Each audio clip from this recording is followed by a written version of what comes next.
एक healthy sex life का hormonal profile पर इम्पैक्ट रहता है या unhealthy sex life?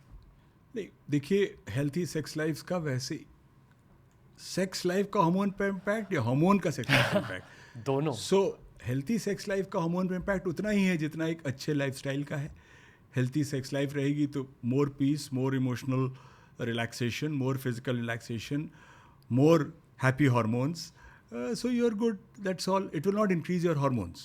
Okay. If you don't have the right hormones, तब तो हेल्थी सेक्स लाइफ हो नहीं सकती. अगर आप जेन्युइनली टेस्टोस्टेरोन डेफिशिएंट हैं तो फिर कैसे हेल्थी सेक्स लाइफ होती है? इम्पॉसिबल है.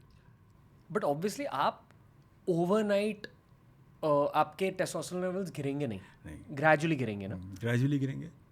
वुड यू से कि weaker erections are a sign of declining testosterone? The first impact of testosterone is on the desire. Not thinking about sex. या मतलब इच्छा ही खत्म हो गई आपकी. आप पहले you are with your partner 3 times a week, let's say, अब आप 1 महीने में भी ध्यान नहीं आता आपको.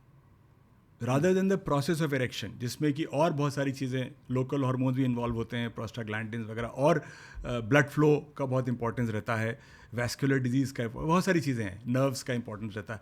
बट डिज़ायर ही कम होना, that is the first feature of testosterone deficiency. ये अक्सर किस एज में होता है? किसी भी एज में हो सकता है, बट ओवर 40 तो हो ही सकता है. It's almost a guarantee over 40? नहीं, not a guarantee at all. Okay. Yeah, not at all.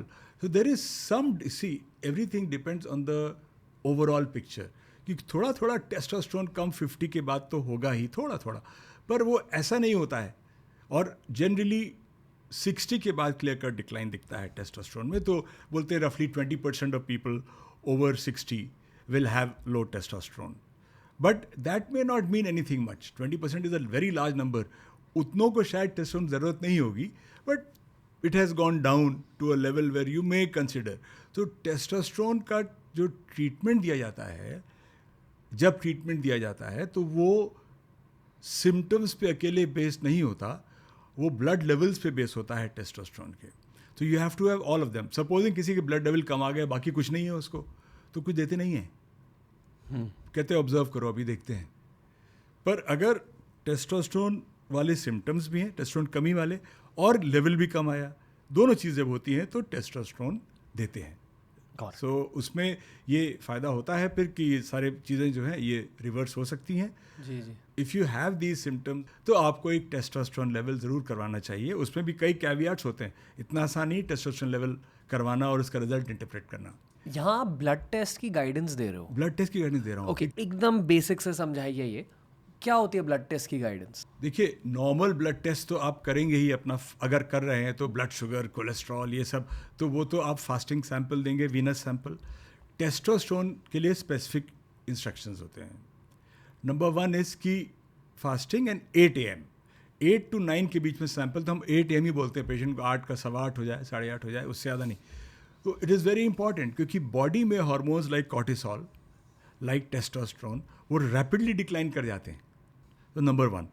Number 2, the measurement technique for testosterone has undergone so many improvements and so many changes. It is unbelievable कि हम 10 साल पहले जो testosterone level कर रहे थे वो हमको कई बार मिसलीड भी कर सकता था.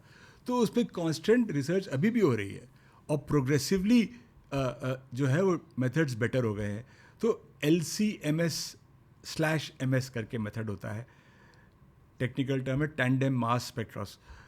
उसमें अगर उस तरीके से करेंगे तो एक्यूरेट रिजल्ट मिलेगा. तो you have to check with your lab whether they are using the LC-MS method और नॉट. वाह. इसकी प्राइस क्या होती है? टेस्टोस्टेरोन लेवल मेजरमेंट तो बहुत चीप तो नहीं है इस टेक्निक से, 1000 to 2000 में होगा. और साल में एक बार करना चाहिए? नॉर्मल अगर कुछ नहीं तो कुछ नहीं करना चाहिए. बिल्कुल नहीं टेस्ट कराइए. हेल्दी रेंज क्या है? 300 के ऊपर. तो अगर 300 के नीचे 2 बार अगर आपका आया, एक बार में नहीं मानते, जी जी जी, तब फिर डॉक्टर शायद कुछ बताए आपको आगे करने के लिए. अनहेल्दी हाई रेंज क्या है इसमें? 1000 के ऊपर. 1000 के ऊपर? हाँ, वो मतलब 1100 तक भी मानते हैं लोग, कोई ऐसी बात नहीं है. अनहेल्दी हाई रेंज कुछ होता नहीं है. अनहेल्दी हाई रेंज टेस्टोस्टेरोन का माने या तो बाहर से ले रहे हैं आप टेस्टोस्टेरोन, और या फिर आपको टेस्टोस्टेरोन प्रोड्यूसिंग ट्यूमर है, जो कि बहुत ही रेयर चीज़ है, इसलिए उस पर जाइए ही नहीं, अननेसेसरी लोग स्ट्रेस होंगे. I think Ranveer, it's important that people don't get psyched by this. It is very important. कह रहा है आपका 400 आया है और आपके दोस्त का 800 आया है, तो आप इन्फीरियर नहीं हो उससे भाई. टिश्यू रिस्पॉन्सिवनेस सबकी फ़र्क होती है, तो सेम लेवल के लिए रिस्पॉन्सिवनेस फ़र्क हो सकती है. अगर आप नॉर्मल हैं, हेल्थी हैं, कोई प्रॉब्लम नहीं है, कोई थकान एक्स्ट्रा नहीं है, कुछ नहीं है, तो don't worry about your testosterone levels.